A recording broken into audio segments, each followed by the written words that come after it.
Guilds were medieval associations of merchants or craftsmen that regulated trade, fixed standards, controlled entry through apprenticeship to journeyman to master, and could enforce local monopolies in towns. A chandler was a maker or seller of candles, and often soap and related household supplies, operating from a chandlery or household shop. The Hanseatic League was a powerful confederation of North German and other towns that coordinated trade, protected members, operated trading posts abroad, and used privileges, economic pressure, and military force to control trade in the Baltic and North Sea regions. Sumptuary laws regulated consumption, especially dress, food, and luxury goods, to reinforce social hierarchies, moral norms, and limit imports. Life for the average peasant during the High Middle Ages was harsh and agrarian, centered in small villages with simple homes. Most peasants were legally free or serfs, owed labor or rent to lords, and had limited mobility. Work followed seasonal rhythms, with life expectancy and material comfort low. Agricultural improvements increased yields and sometimes living standards. Towns differed from the countryside by being centers of markets, special law, and self-government. Social structure depended on wealth, guild membership, and civic office rather than landholding. Towns specialized in craft production, long-distance trade, and services, whereas the countryside focused on subsistence and rents. Guilds dominated urban life by regulating who could produce or sell goods, setting quality standards and prices, controlling training, providing social and religious functions, and enforcing market access, giving them effective local monopolies and social control.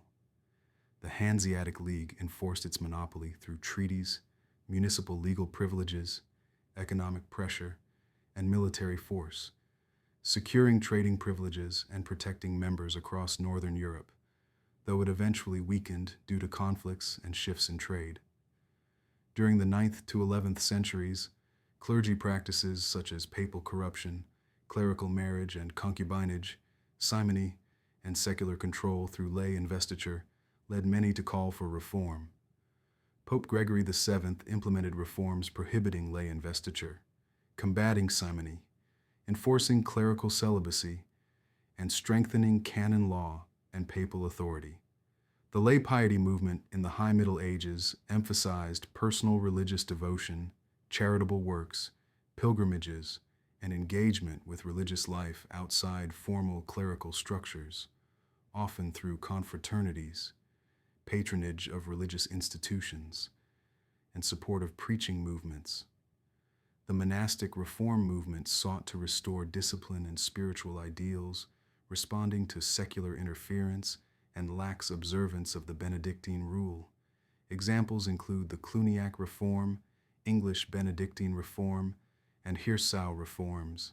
The Albigensians were Cathar heretics targeted in the Albigensian Crusade. The People's Crusade was a popular movement of lower-class participants preceding the First Crusade. The Reconquista was the Christian reconquest of Iberian territory, and the Northern Crusades targeted pagan groups in Northern Europe. A Christian war, or crusade, was defined by papal authorization, vows, and spiritual benefits like remission of sins. Motivations included religious duty, papal authority, defense or reclamation of territory, economic and social opportunities, and political aims. Crusades in the Middle East failed due to Muslim unity, loss of key states, military setbacks, strong Muslim leaders, and diversions such as the Fourth Crusade. Crusades within Europe included the Albigensian Crusade, People's Crusade, Northern Crusades, and the Reconquista, extending papal-sanctioned holy war to heretics, pagans, and non-Christian peoples in Europe. The Two Swords theory distinguished spiritual authority from temporal authority. The investiture crisis was a conflict over who could appoint bishops and abbots. The Concordat of Worms resolved the crisis by separating spiritual investiture for the Church from temporal investiture for the emperor. Matilda of Tuscany supported the papacy against the emperor, providing military, political, and material resources and donating lands to the church, strengthening papal influence. Pope Innocent III exercised power through interdicts and excommunications, political mediation, coronations, crusades, and legal and administrative reforms, asserting authority over both secular and ecclesiastical matters. The outrage of Anagni, in which agents of King Philip IV attacked Pope Boniface VIII, symbolized the decline of papal political dominance and foreshadowed the Avignon papacy. The English exchequer managed royal revenue, while Magna Carta and the provisions of Oxford limited royal power and established councils. The Curia Regis advised the king and evolved into parliament. Much English territorial control in France resulted from dynastic inheritance, marriage, and feudal claims, including the Angevin Empire under Henry II and losses after the Battle of Bouvines. The English Parliament grew to include commoners and held authority over taxation and legislation, while the French Estates General remained an advisory assembly without legislative power. Capetian monarchs expanded direct control over France through feudal allegiance, military campaigns, administrative reforms, and strategic marriages, consolidating fragmented fiefs into a centralized monarchy.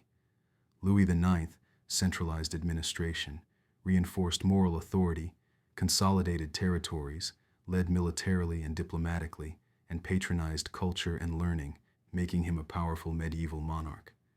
Universals and particulars were philosophical terms debating whether general concepts exist independently or only as particular instances. Mystery plays dramatized biblical stories. Chansons de geste celebrated heroic deeds. Courtly romances focused on chivalry and idealized love. Cathedral schools educated clergy and lay students, leading to universities. Gothic architecture used pointed arches, ribbed vaults, flying buttresses, and large windows for height and light. Romanesque architecture had thick walls, rounded arches, small windows, and heavy structures, while Gothic architecture emphasized verticality, large stained glass, and structural innovations like flying buttresses. Medieval university curricula included the trivium of grammar, rhetoric, and logic, the quadrivium of arithmetic, geometry, music, and astronomy, and advanced faculties of theology, law, and medicine, emphasizing dialectical reasoning and debate. Abelard promoted rational dialectical theology, while St. Bernard emphasized mystical devotion and moral experience, opposing Abelard's approach. The debate over universals featured realists asserting independent existence, nominalists denying it, and Abelard advocating conceptualism. Secular literature included chansons de geste, courtly romances, vernacular lyric and narrative poetry, early drama, and vernacular histories exploring honor, love, and social life. Toward the late Middle Ages, Europe experienced climatic cooling, reduced harvests, famine, and population stress. The Black Death provoked religious fervor, flagellant movements, social disruption, labor shifts, and unrest.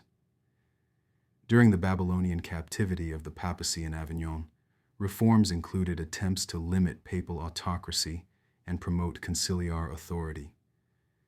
Devotio Moderna emphasized personal piety, humility, methodical prayer, meditation, reading scripture, and communal life.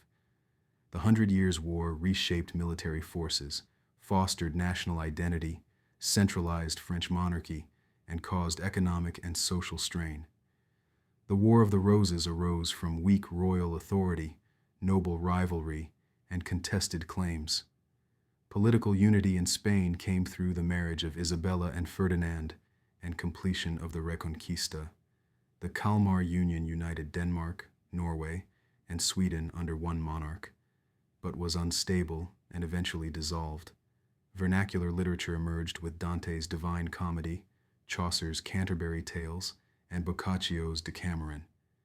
Late Gothic architecture in France developed the flamboyant style, while England favored the perpendicular style with vertical lines, large windows, and fan vaulting. Late medieval thinkers like Occam and Duns Scotus criticized Aquinas, and painters pioneered Italo-Byzantine styles, naturalistic representation, and innovative spatial techniques.